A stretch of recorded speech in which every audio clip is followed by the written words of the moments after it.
Olá, amigos. Estamos aqui para mais um Papo Reto, 5 minutos com Cláudio Leitão. E hoje eu queria conversar com você sobre o tema mudanças, né? Que tipos de mudanças a sociedade quer hoje, né? O que as manifestações de rua ao longo de 2013, que recrudesceram um pouco agora nesse início de 2014, mas que continuam ainda ativa, vários tipos de protestos contra a Copa, por exemplo, mas que tipo de mudança a gente quer para a sociedade, que tipo de mudança a gente quer principalmente no campo político. Qual é a profundidade dessas mudanças que a gente deseja? Essa é uma pergunta que fica no ar, né, quando vai se discutir esse tema, porque o movimento que pede isso é um movimento muito difuso, com pessoas das mais diversas ideologias, com as pessoas das mais diversas camadas sociais.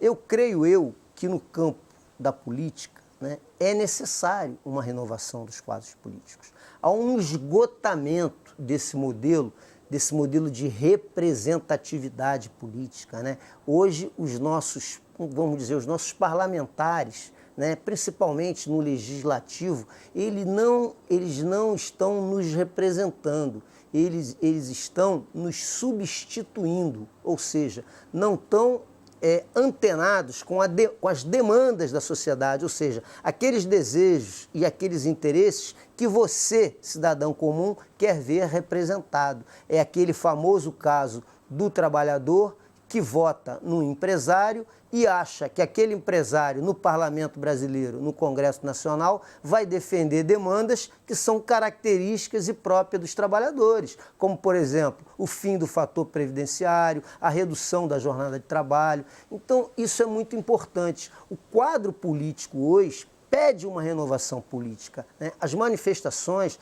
as movimentações das ruas estão pedindo isso. Agora, não adianta fazer aquela mudança meia boca, não adianta fazer aquela mudança optando por uma cara nova, mas que representa interesses e é apoiada pelos velhos caciques da política, porque aí você não vai mudar nada, né? A mudança, ela não pode ser apenas de nomes, ela precisa ser também de projetos e de ideias, e levando em consideração, né, principalmente, optar por pessoas que são independentes e que não estão a bordo dessa governabilidade que aí está, né? Que é essa governabilidade dos conchavos, dos acordos fisiológicos, do clientelismo no Congresso, nas assembleias legislativas, nas câmaras de vereadores. Então a gente precisa realmente de encontrar um processo de renovação profundo, ousado, corajoso.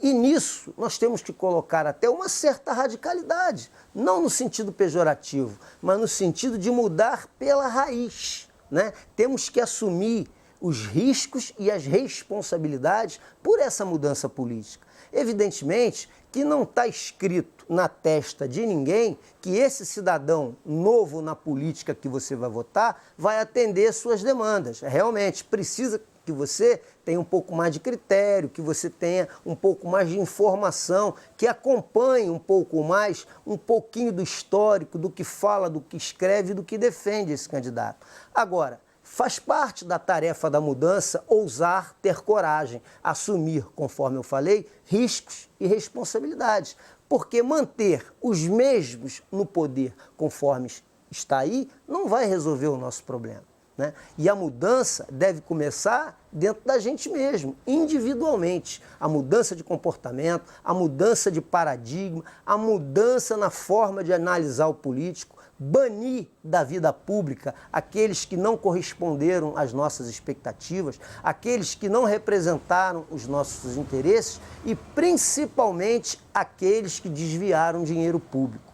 Esse é um processo importante que a gente tem que pensar.